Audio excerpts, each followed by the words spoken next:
Olá, tudo bem com você? Seja muito bem-vindo a mais um capítulo do Mundo Corporativo, que hoje se dedica a falar de você. Comportamento humano. Como você se desenvolve na carreira? Quais são as barreiras que você tem encontrado no seu caminho? E como superar essas barreiras? Como fazer com que o nosso conhecimento realmente tenha espaço para que nós possamos, inclusive, impactar as outras pessoas no negócio que desenvolvemos, no serviço que realizamos, na vida profissional que levamos? Todos esses assuntos nós estaremos conversando com o professor Luciano Salamacha, consultor de empresa, professor da FGV, fundador da Escola do Pensar na ESIC. Escola essa fundada em 2017, uma escola focada em comportamento humano e gestão. Professor Luciano Salamacha, muito obrigado pela sua gentileza de estar conosco aqui no Mundo Corporativo. Uma honra estar aqui, Milton. Prazer. Vamos ao conteúdo. Nós vamos falar sobre seres humanos, é isso?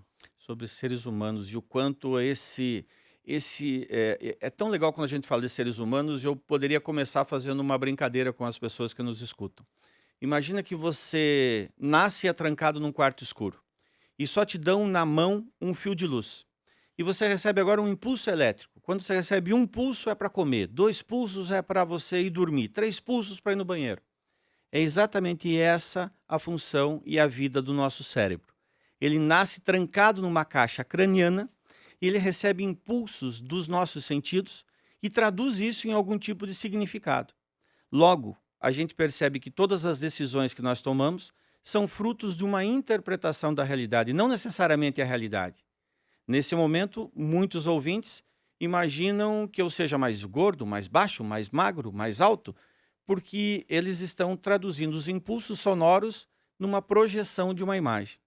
E quando a gente vai falar no mundo corporativo a respeito da evolução da carreira e do comportamento diante dos problemas que a gente descobre que entender como esse órgão trancado lá dentro funciona pode ser a saída para a gente ressignificar as coisas e tornar a vida mais leve e mais produtiva. O que é esse conceito de ressignificação? É quando eu começo a questionar como é que eu estou processando algum estímulo. Vamos dar um exemplo bem prático aqui. Algumas pessoas, elas pegam um detalhe do seu dia a dia e transformam isso numa imagem completa. É como se eu colocasse agora sobre a mesa um pingo d'água. E alguma pessoa olhasse aquele pingo d'água, mas desse um zoom, focasse naquele pingo e dissesse: meu Deus, a mesa está inundada, eu vou perder a mesa. Outras pessoas se afastam e dizem assim: não, é um pingo d'água numa mesa enorme que tem uma série de atividades. Eu não tenho que dar isso mais relevância do que tem. Se você observar, muitas vezes as pessoas perdem o controle de uma determinada situação, perdem autoestima, Milton. Muitas vezes as pessoas elas passam a acreditar menos em si mesmas diante de uma situação que elas mesmas criam, que elas mesmas fantasiam e que quando acordam, quando ressignificam, quando dão um outro significado para aquela mesma situação, percebem que estavam exagerando, que estavam se boicotando, que estavam muitas vezes subestimando o que podem fazer. Mas um erro não é um erro? Sim. A questão então, se um erro, a primeira coisa importante é que um erro, ela é a consequência de uma tentativa de acerto. Então, ninguém erra porque quer, erra porque tentou acertar. A questão é que quando eu erro, muitas pessoas pegam essa situação e entram num processo de autocrítica se condenando, dizendo: olha, eu devia ter feito assim, eu devia ter pensado diferente, como eu sou incompetente. E elas não precisam de inimigos.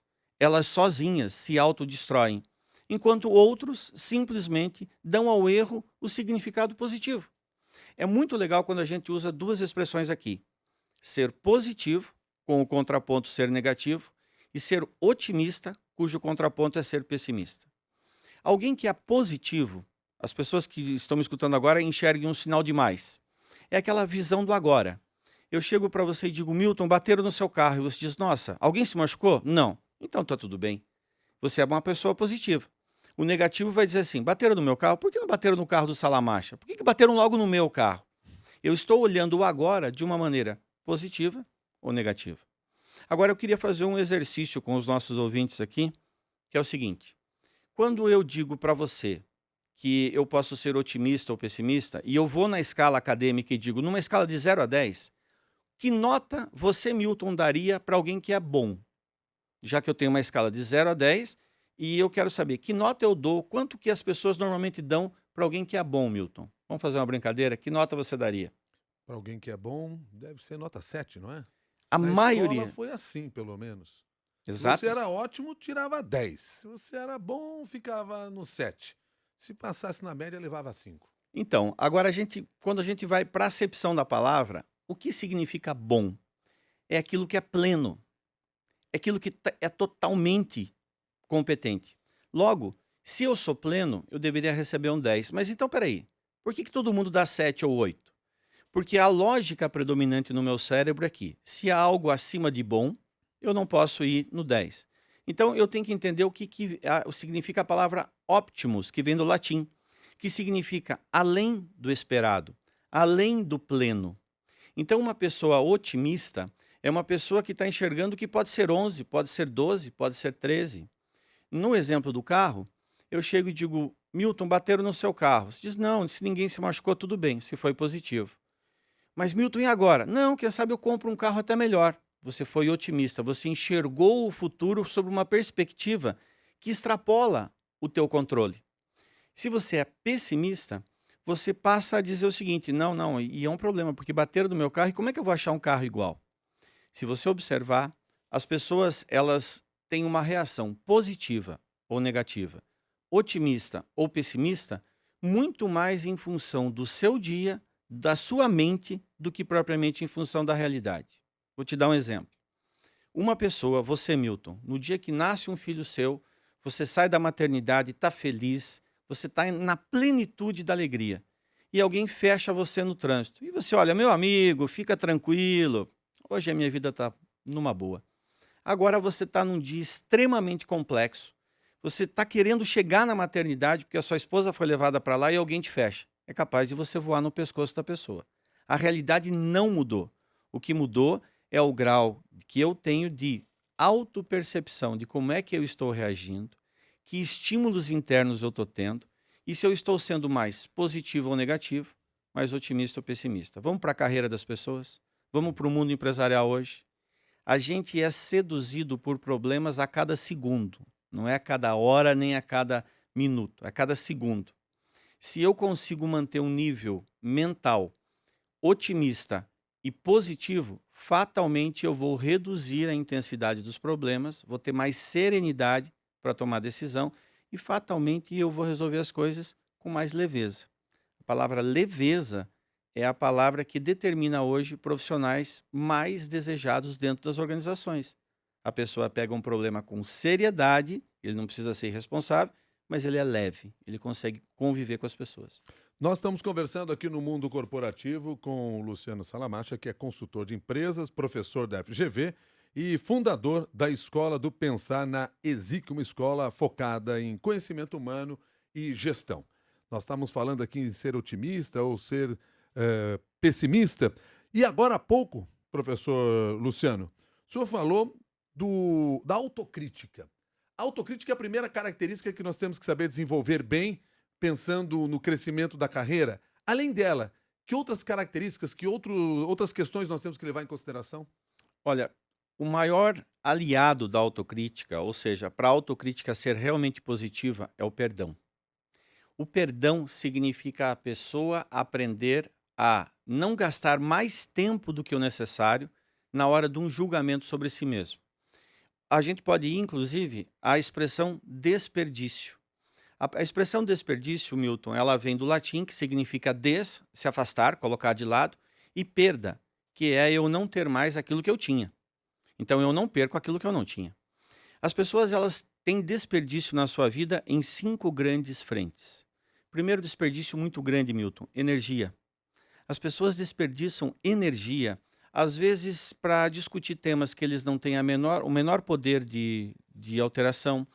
Elas perdem energia para falar mal dos outros no cafezinho, perdem energia para lamentar o que já não pode ser mudado, perdem energia para julgar a si mesmas, mas não no sentido de aprendizado, e sim no sentido de culpa, de execração, de autoexecração, de autopunibilidade. O segundo ambiente em que eu perco que eu tenho muito desperdício é tempo. As pessoas desperdiçam tempo hoje E quando a gente fala de gestão de tempo, e você já teve vários programas aqui, eu colocaria da seguinte maneira: a maior perda de tempo é a perda de tempo positiva. É O que quando isso significa? significa quando eu estou fazendo algo que eu sou apaixonado e que eu deveria encerrar aquela atividade, mas que eu tenho uma descarga no meu cérebro, no sistema de recompensa de um neurotransmissor chamado dopamina. E eu agora me sinto com bem-estar, eu me sinto com muito prazer. Então, por exemplo, eu estou fazendo uma atividade na empresa que é fazer alguns gráficos para apresentar para a diretoria. Eu poderia fazer em 15 minutos, mas eu adoro tanto isso que eu acabo exagerando e ficando 1 hora fazendo isso. Isso é desperdício de tempo. O tempo eu não desperdiço só com coisas inúteis. Às vezes eu exagero nas coisas úteis, e isso é um erro muito comum dos profissionais. O terceiro desperdício, se eu falo de energia e falo de tempo, o terceiro desperdício é desperdício de recursos. Às vezes, eu exagero numa entrega ao cliente. Às vezes, eu, empresário, eu, profissional liberal, eu exagero no desejo de encantar o cliente. Às vezes, o cliente já está encantado. E a única coisa que eu deveria fazer é encerrar aquela atividade. E eu estendo isso. Eu estou gastando recursos da empresa, estou gastando meu tempo, estou gastando minha energia. O quarto desperdício são de relacionamentos. As pessoas hoje entraram numa neura, principalmente pelo anonimato das redes sociais, de desperdiçar bons relacionamentos. Então as pessoas se tornaram mais ácidas, se tornaram mais críticas, mas a crítica muitas vezes infundada.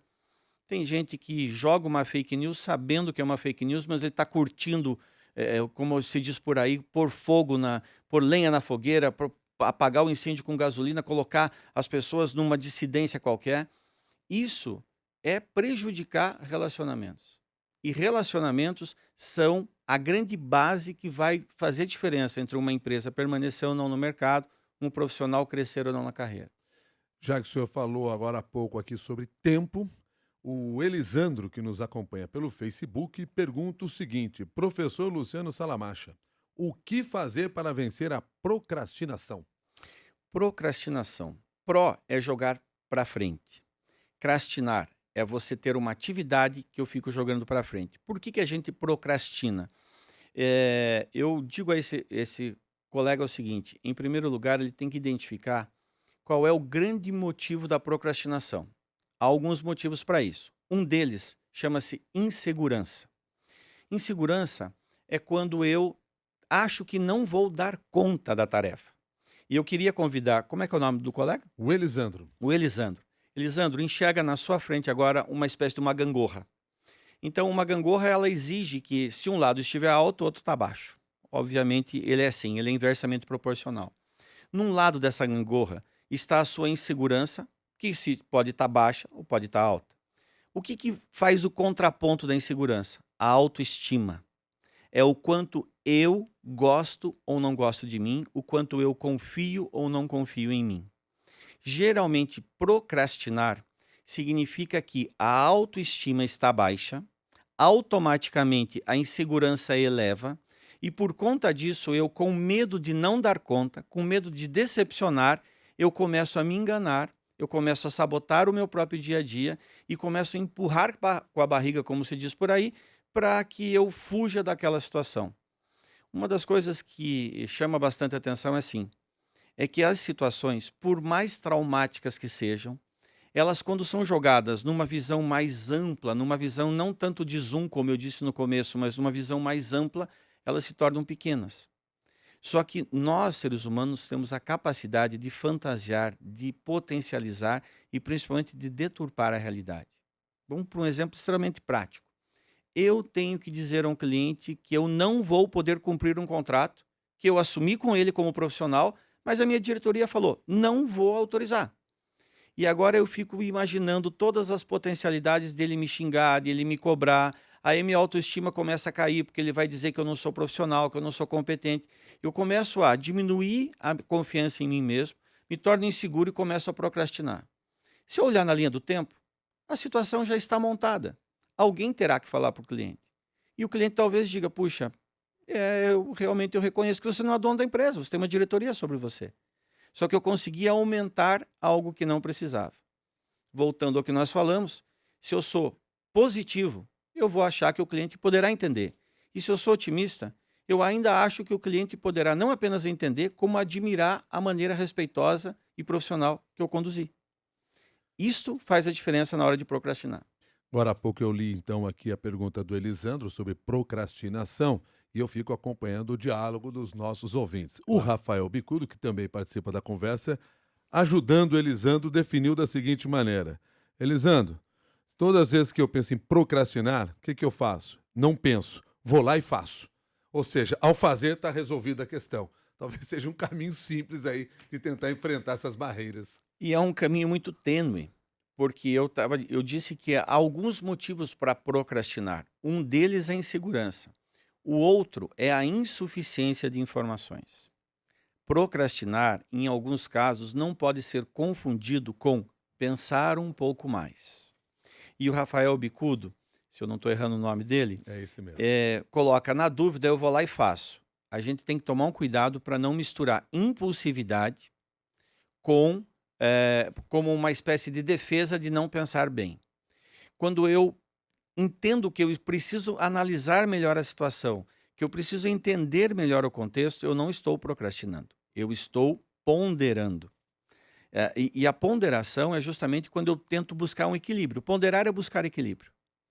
Quando eu não me sinto equilibrado numa decisão, eu posso tanto cometer um grande erro como praticar um grande acerto. Só que isso é uma roleta russa. E isso no mundo corporativo não tem perdão quando eu erro. Quando eu acerto, é uma situação assim. Quando eu acerto, talvez nem parabéns venha. Mas quando eu errar, não vai ter, muitas vezes, chance de perdão. E aí eu vou para o quinto elemento do desperdício. Se eu falei que a energia é um, tempo é outro, recursos são outros e relacionamentos são outros, o quinto desperdício mais comum são oportunidades. A oportunidade também tem um significado muito legal, Milton, porque vem de ob, que significa vento no latim, e portus. Então, lá atrás, as pessoas diziam, eu preciso de uma oportunidade, eu preciso de um vento que me leve a um bom porto. Isso é oportunidade. Então, eu digo que a oportunidade não depende só de mim, o vento tem que fazer a sua parte. E muitas pessoas desperdiçam oportunidades. E aqui tem uma outra coisa. Por que eu desperdiço oportunidade? Ou por ansiedade, eu quero aproveitar todas as oportunidades que eu vejo na frente, e as pessoas têm que entender que não são todas as oportunidades que eu enxergo que são para mim. Algumas não são para mim e eu tenho que aprender a dizer não.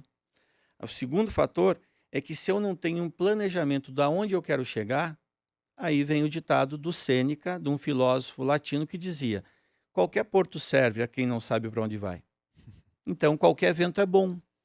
Então, voltando para a procrastinação, que foi o que o Rafael falou, eu concordo com o Rafael que muitas vezes a gente fica se enrolando para agir, e precisa agir. Só não podemos confundir isso quando eu preciso ponderar, buscar equilíbrio. Nós estamos conversando no mundo corporativo com o professor Luciano Salamacha, que é consultor de empresas, professor da FGV e também fundou em 2017 a Escola do Pensar na ESIC, que fala sobre comportamento humano, fala de gestão também. Professor Luciano Salamacha, o que significa neuroestratégia, que é um tema sobre o qual o senhor se debruça há algum tempo? A- É a união de duas áreas aparentemente distantes. Neurociência, que estuda basicamente o sistema nervoso e todo o aspecto não apenas fisiológico do ser humano. O nosso cérebro, ele é uma máquina ainda em descobrimento. A cada segundo se descobrem coisas novas. Porém, a neurociência, ela, a partir principalmente da década de 90, ela esclareceu uma série de comportamentos do ser humano. Quando a gente leva para o ambiente da estratégia das empresas, e aqui, Milton, tanto faz se eu estou falando de uma estratégia de uma oficina mecânica, que tem 2 pessoas, ou de uma mega empresa, que tem milhares de funcionários. Basicamente, toda decisão estratégica, ela prescinde dúvida. Ninguém toma uma decisão estratégica sobre algo que já está devidamente sujeito a uma fórmula. Eu só tomo, e aqui um exemplo para todo mundo entender. Eu chego para você, Milton, e digo, você quer vender seu carro por R$ 1? E possivelmente você vai dizer que não. Quer vender por 1 milhão? E você não vai precisar para pensar, independente do carro que você tenha, para dizer sim. Só que agora eu começo a fazer um leilão. E por 500 mil, e por 10 mil, e por 400 mil, e por 20 mil. Vai chegar uma hora que você vai ter uma dúvida se deve continuar dizendo sim ou dizendo não. Arbitrar preço, um profissional negociar o seu salário, nada mais é do que um ambiente de dúvida. E o ambiente de dúvida exige a estratégia. Então, agora, onde a neurociência se encontra com a estratégia? Quando eu aprendo a entender como eu estou no ato da decisão. Eu posso muito bem, e aí a gente mostra na neuroestratégia, que dependendo do estímulo que eu colocar num conselho de administração, a tendência é ser mais medroso ou ser mais ousado. Então, se eu apresento num conselho de administração um conjunto de 50 gráficos, mostrando que agora o Brasil vai arrebentar e a bola da vez vai crescer e tudo mais, eu estimulo nas pessoas coragem. A palavra coragem vem do latim e significa a cor vermelha dos olhos. É o sangue no olho para querer lutar. Agora, se ao contrário, eu mostro 50 slides demonstrando que as coisas tendem a ser terríveis nos próximos anos, ao invés de coragem, eu coloco medo, eu coloco receio, eu coloco dúvida. E quanto mais eu estimular a dúvida, mais o ser humano, de maneira inconsciente, vai buscar o porto seguro. Um exemplo para as pessoas aqui. Em plena crise no Brasil, eu me vi participando de um conselho de administração e depois de um dia todo eu fiz uma pergunta às pessoas. Nós estamos discutindo aqui como não ter prejuízo ou como ter lucro. Aparentemente é a mesma coisa, mas como não ter prejuízo é lutar para ficar feliz com o 0 a 0. Como ter lucro é dizer que o 0 a 0 não nos sacia. Enquanto as pessoas não conseguiram enxergar o próprio comportamento, fatalmente as decisões delas estavam sendo contaminadas. Neurociência, quando se junta com estratégia, e são os estudos que eu tenho feito, e tenho feito várias pesquisas sobre isso, mostram o quanto a pessoa toma decisões estratégicas de maneira inconsciente, naquilo que a gente chama normalmente de intuição. Agora, pegando o exemplo dos 50 gráficos que mostram que o Brasil vai bombar, dos 50 gráficos que mostram que o Brasil vai acabar, o fundamental é que a gente mostre gráficos que reflitam a realidade, para aí sim se ter uma decisão mais bem calçada, porque senão daqui a pouco nós vamos começar a trabalhar com uma mensagem totalmente positiva num cenário negativo e você vai se frustrar, pelo menos vai ser surpreendido com o perigo que vem à frente. Sem dúvida, mas é importante que as pessoas entendam o seguinte: todos os empreendedores, e você fala em entrevista muitos empreendedores, todos, sem nenhuma exceção, violaram o algoritmo, violaram a regra normal. Por que essas pessoas foram na contramão do que aparentemente todo mundo recomendava? Não faça, e eles foram lá, fizeram e deu certo. Teve muitos que fizeram e deu errado. Porque eles entenderam no seu processamento que eles tinham um entendimento da realidade diferente do outro. Um gráfico é frio, o entendimento sobre ele é dinâmico. É a brincadeira que todo mundo fala do copo, meio cheio, meio vazio. Cada um interpreta como quiser. Na neuroestratégia, a gente mostra para os executivos como eles podem criar uma espécie de cheques, uma espécie de ponto de controle para verificar como eu estou na hora de tomar decisão. Ele tenta trazer, junto com essa impulsividade, junto com essa intuição, um lado racional respeitando a intuição. Então, o empreendedor sempre terá o direito e até mesmo o dever de ir contra a regra vigente. Eu vou te dizer isso de uma maneira simples. Eu leciono planos de negócios. E eu costumo sempre dizer o seguinte: um plano de negócio é uma tentativa de diminuir a margem de erro ou potencializar a margem de acerto, mas vai ter sempre aquela expressão lá no íntimo da pessoa de dizer: eu vou encarar. Porque risco é subjetivo. Risco não é uma matriz. Existem muitas matrizes no mundo acadêmico para você mensurar risco. Todos, absolutamente todos, exigem que alguém sentencie uma escala. Um risco de 0 a 5, de 1 a 10, sempre alguém vai ter que arbitrar. E é o mesmo risco de um jogador ao bater um pênalti, lá do Grêmio, que eu sei que você conhece e gosta, de um técnico trocar um jogador durante um jogo de futebol. Isso é uma decisão estratégica.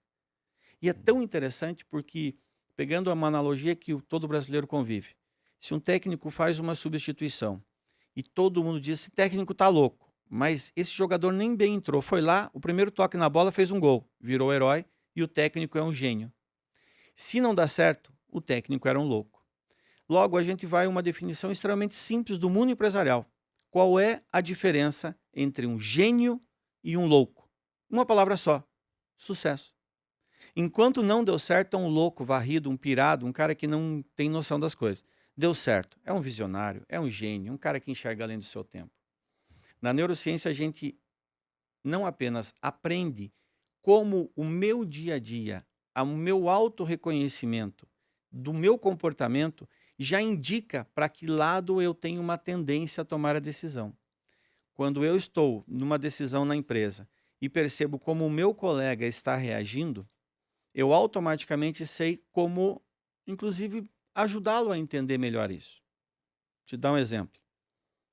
Quem que nos escuta agora nunca participou de uma reunião em que duas pessoas começam a discutir algo e todo mundo olha e diz assim: isso vai longe. Vai longe, vou abrir o WhatsApp aqui, vou começar a responder meus e-mails.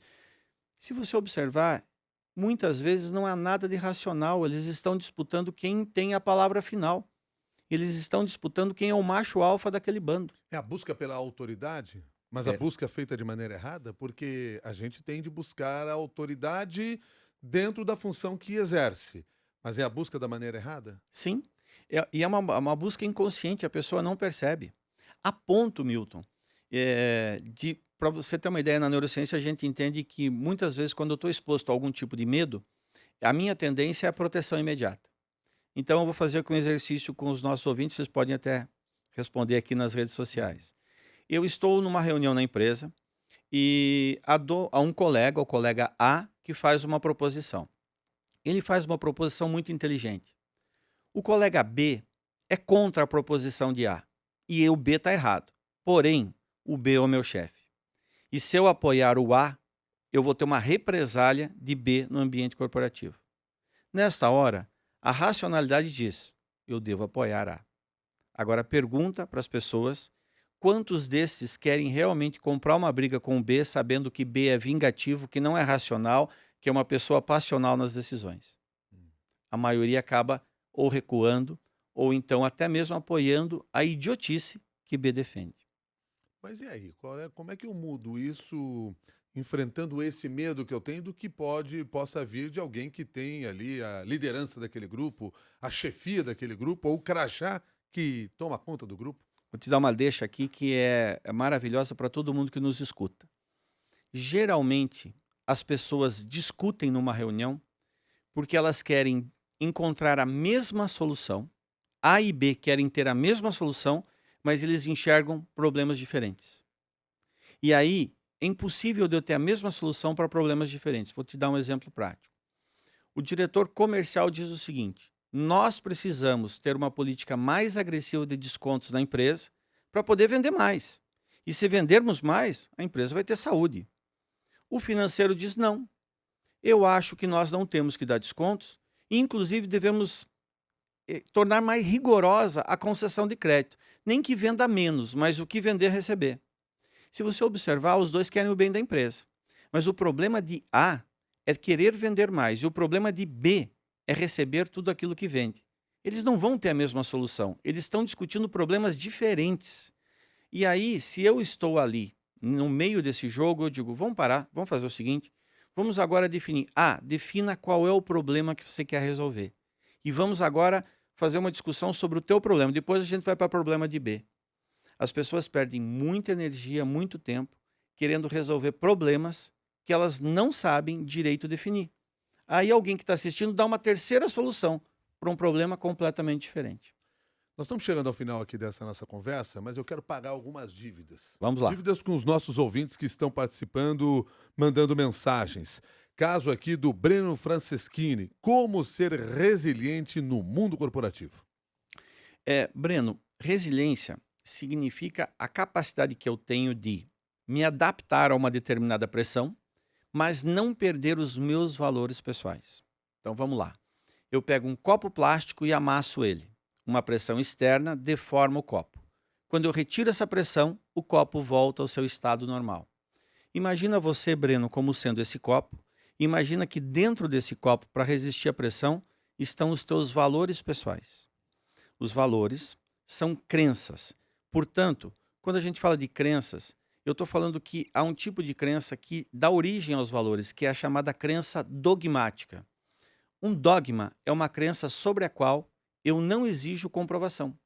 Por exemplo, eu pergunto para as pessoas, Deus existe? Ele responde, sim. Eu digo, prove. Ele diz, eu não tenho que provar. É uma crença dogmática. Eu aceito Deus e acabou. Os meus valores, os valores de cada pessoa, os valores de Breno, são crenças dogmáticas. Ele não flexibiliza essas crenças. Pode ser lealdade, fidelidade, honestidade, o que for. O Breno, ele vai conseguir ser resiliente se ele souber claramente quando a pressão externa está violando ou não seus valores pessoais. É muito difícil uma pessoa ser resiliente quando seus valores pessoais estão sendo violados.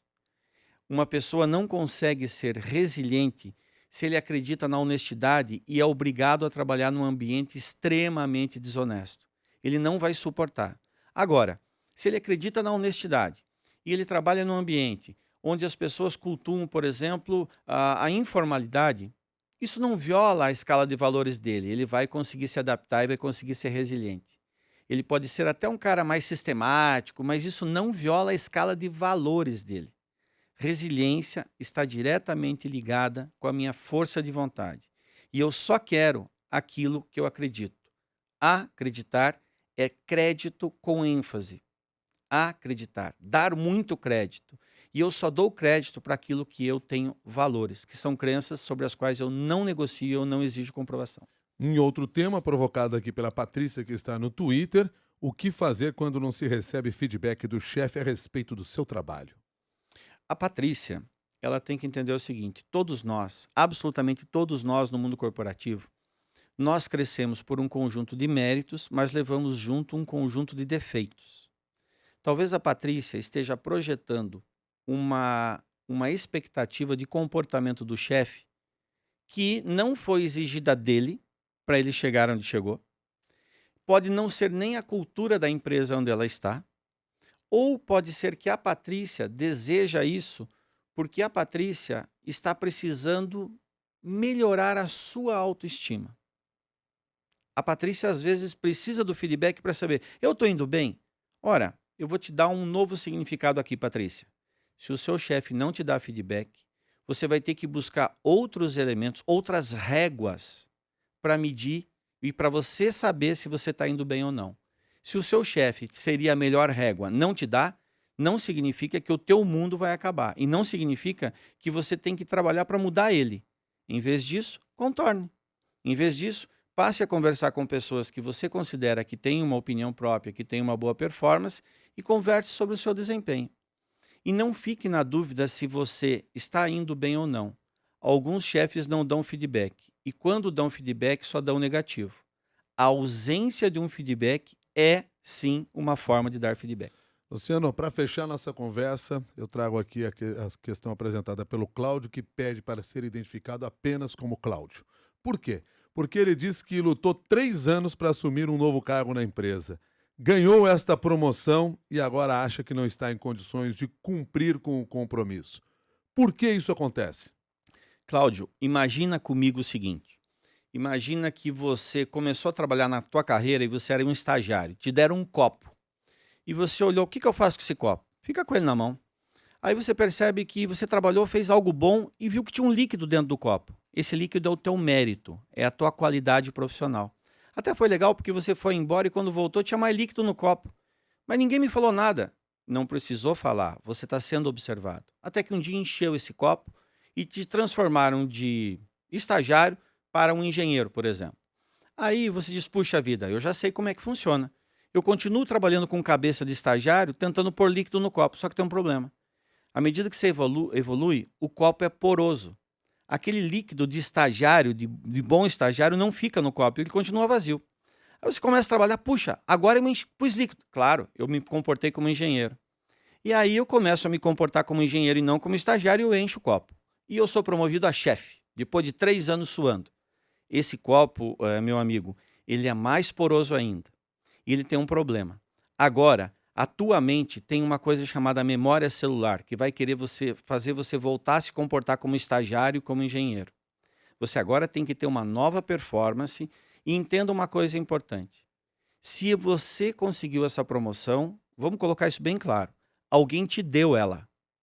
Se te deu, a responsabilidade de saber que você talvez não estivesse tão preparado, era dele, não sua. Teu papel agora é parar de querer se trabalhar como estagiário e como engenheiro, assumir o teu papel do chefe, assumir que você vai errar bastante, se colocar como um aprendiz. Todo mundo quer te ajudar, desde que você não queira impressionar ninguém. E aceite errar. Portanto, aceite, aprenda a se perdoar, que você vai se dar muito bem. Luciano Salamacha, muito obrigado pela sua gentileza de conversar conosco aqui no Mundo Corporativo e trazer parte desse seu conhecimento, dessa sua experiência. Até uma nova oportunidade. Eu que agradeço, Milton. Até a próxima. Luciano Salamacha, que é professor da FGV, consultor de empresas, fundador da Escola do Pensar, na ESIC Escola do Pensar, que foi fundada em 2017, está aí focada na área da gestão e do comportamento humano. A você que participou dessa nossa conversa, o nosso agradecimento também, a nossa gratidão por tudo que você faz aqui, compartilhando, inclusive as suas dúvidas. Lembrando que você pode levar tudo isso também e o seu conhecimento para o nosso grupo de discussões no LinkedIn. Grupo de discussões da CBN, do Mundo Corporativo da CBN. Grupo de discussões Mundo Corporativo da CBN está lá à sua disposição. Você entra, se inscreve, é de graça, eu aprovo na hora. Assim que eu entrar, você estará aprovado já e pode publicar o seu pensamento e, claro, consumir o conhecimento de outras pessoas que fazem parte desse grupo. Colaboraram com o Mundo Corporativo hoje o Guilherme Dogo, a Isabela Ares, o Ricardo Gouveia e a Débora Gonçalves. A todos vocês, meu muito obrigado e até um próximo capítulo do Mundo Corporativo.